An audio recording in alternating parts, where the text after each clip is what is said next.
best, hands down, the best episode of Naruto Shippuden this year thus far, and I have a feeling I'm going to be saying that every single week of these Itachi fillers, because I think they're going to get better and better. If this week's episode didn't make you love Itachi more than you already loved Itachi, then I don't think there's any place in your heart for more love when it comes to Itachi, because this week's episode literally screamed out, love Itachi. It explained why Itachi's the character you love. Because let's be honest here, why do most people love Itachi? People like Itachi because he's this very complicated beast character who, yes, he slaughtered his clan, but he did it to protect the Lee village. He protected the Lee village from the outside. He joined the Akatsuki. He protected his little brother. He gave advice to multiple shinobi, and he lived a terrible life for the future so that the future could look more bright. And before we jump into the Itachi story, which is pretty much a collection of Itachi's thoughts and knowledge that he had given Sasuke right before he disappeared permanently, this episode does a good job of painting a very depressing tone with all of the canonical material in this week's episode, because we left Jiraiya Ninja Scrolls, aka Tsunade's dreams, but we actually get everybody else's dreams and glimpses of them. And is it just me, or would have you guys preferred 5 or 10 minutes of all of these individual dreams, all of these individual little bits we've gotten in this week's episode, with Kiba being the fucking Hokage, Sai being happy for once, Rock Lee getting the girl of his dreams, Sakura, Choji chowing down on a bunch of fucking food and having a girl there make shit for him, eating her fucking food and fantasizing about a girl that, you know, is obsessed with a glutton. Like, that shit doesn't really happen like that. Don't have those kinds of fantasies. You've got Shino finding this legendary bug flying around everywhere. I fucking hate bugs. Like, I don't know. I despise bugs. And this is one of the reasons why I could never get close to Shino, aside from the fact that his character is very boring and stale and kind of irrelevant at times. I mean, we don't really get to see too much of Shino, but I fucking hate bugs. I hate bugs, so every time Shino gets obsessive over bugs, I'm like...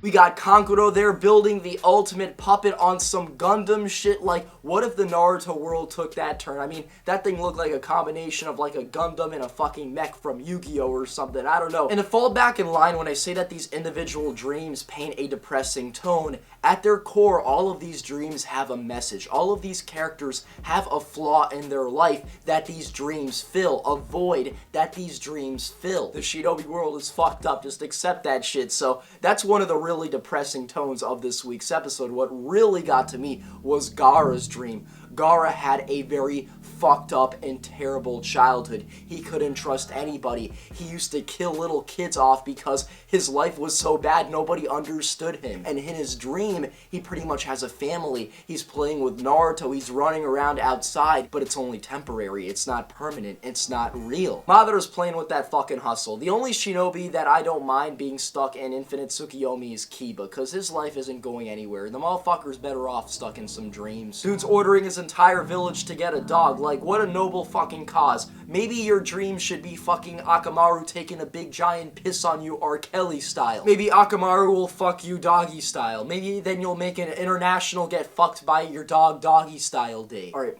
Now, entering the second half of this week's episode, we jump into Itachi's story. We see the battlefield. We see a war going on, the Third Great Shinobi World War. This is around Kakashi Gaiden era, where Obito gets crushed by the boulder. Of course, this is actually the same war, just different parts, different battles, and Itachi, we get to see what he went through during this war. What did he see in this war? And all he sees is death. Ninjas trying to slice each other's heads off. Ninjas trying to fucking stab each other and shit. All he sees is blood, violence, massacre, death, terrible stuff. Stuff that a kid shouldn't see. Stuff that somebody his age should not see. And when somebody his age does see things like this, they either make it or they break it. Meaning they could be utilized as very powerful tools if they survive mentally, if they're very strong, if they were raised properly. Fugaku kind of turned Itachi into a tool at a young age, exposing him to this stuff. Because let's be honest here, like, the little kid don't need to be here. Like, why the fuck is a little kid in a war? Yeah, you could say, well, he's around Kakashi's age, he's actually younger, and Kakashi actually had the experience, the time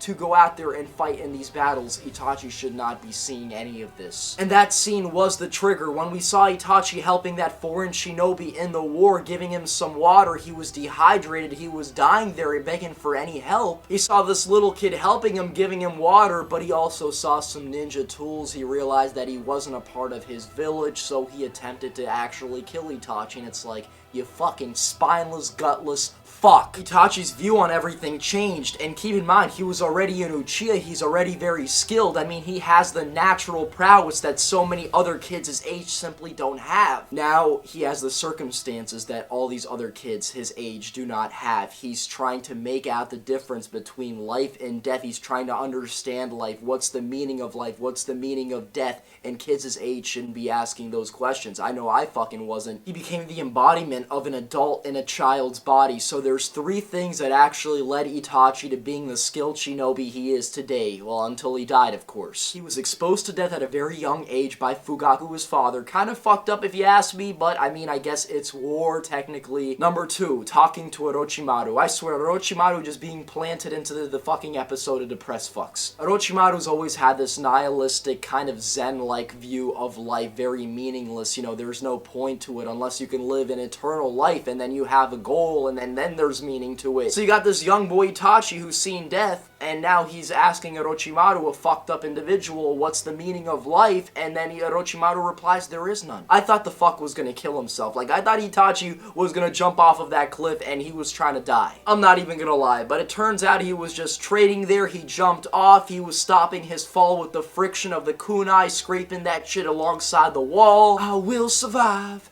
And then Itachi landed. He was speaking to some of them crows. He asked the crows, do people really want to die? And then the crows left because some people do want to die. Some people just have really terrible circumstances. And so on top of all of the pollution Itachi already has in his head, he's asking all of these questions. That little scene right there with the crows symbolizes that Itachi's just a lucky survivor that gets to ask these questions, whereas other people don't. They just die in very terrible circumstances. Maybe they want to die because something very terrible happened to them. So very dark tone throughout this week's episode, and thankfully Itachi as a shinobi, you know, went down the right path, even though it appeared that he didn't go down the right path for a good part of the story. He ended up seeing meaning in life, appreciating life, because of course there's meaning in life. Of course life is beautiful. Of course there's something above us, something bigger than us, and that's just something this episode is not going to touch on. That's something this episode just lacked completely in theme. You've got Mikoto holding a young little kawaii Sasuke there. Itachi's like looking at kawaii Sasuke's like, well, this is a kawaii baby, but the baby's gonna die one day and he's gonna be dead. And it's meaningless. Just throw the baby out of the window. You've got things like that, and of course Itachi loves his brother. He's there taking care of his brother in his arms on the night of the attack while his mother's out there sucking dick, partying, eating dinner with Fugaku. So this isn't to take away from Itachi's love, but he came to the conclusion that his life is pretty much a fucking battle, and he came to that conclusion around all of his peers. He's there doing his own thing. You have this girl that got the hots for him. You got all these jealous boys around him, and he's just walking away. You know, he's getting ready to do some shuriken practice, and all these dumb cunts think it's a smart idea to throw rocks at him. Yes, throw rocks at one of your peers. Like, I don't care how much you hate somebody. If you're throwing rocks at your peers, you can't get angry when your fucking face is all bloodied up and you're eternally fucked for life. They're there throwing all them shits, and Itachi takes one, he fucking throws it, counters all the other rocks, fucking stops the other rock in the other one's hand. Fucking epic Itachi for the fucking win. This episode made me love Itachi so much more.